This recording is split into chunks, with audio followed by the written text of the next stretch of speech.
Do you know that with most parts of Singapore's land being utilized for urban development, the remaining 250 acres of farmland is hardly sufficient to feed our growing population? As a consequence, more than 90% of Singapore's food consumption is made by imports from over 30 countries. Every day, vegetables are shipped into Singapore from neighboring countries like Malaysia, Indonesia, and from far-off countries such as China and the US. Vegetables have the second highest rate of import in Singapore, with a total of 524,390 tons imported in 2014. Do you know what the environmental cost of these imports? Interesting concept related to carbon footprints is food miles, which the distance food travels from the producer to consumer. Food miles takes a toll on the environment through the greenhouse gas emissions from road, air, and sea freight. Based on foodmiles.com, for lettuce imported from the US, we have traveled a staggering 9,659 miles or 15,541 kilometers to reach Singapore.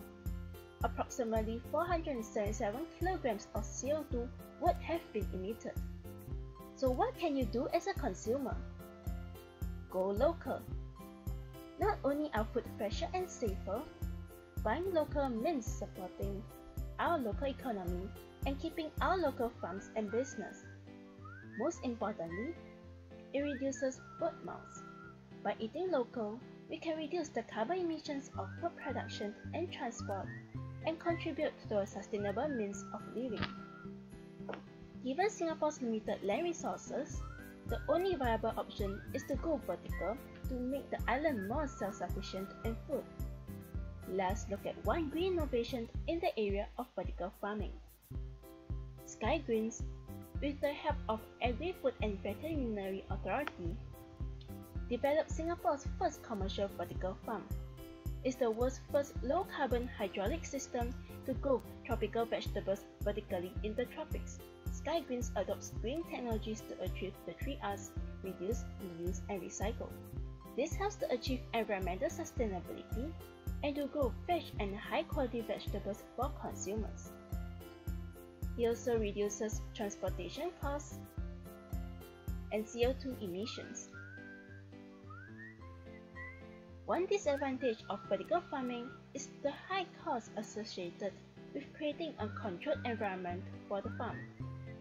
Also, only a limited variety of vegetables can produce well in the controlled environment.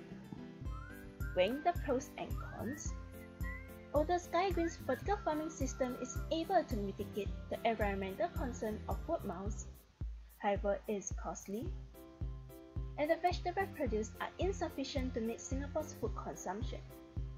Hence, vertical farming system is not the way to sustainable living.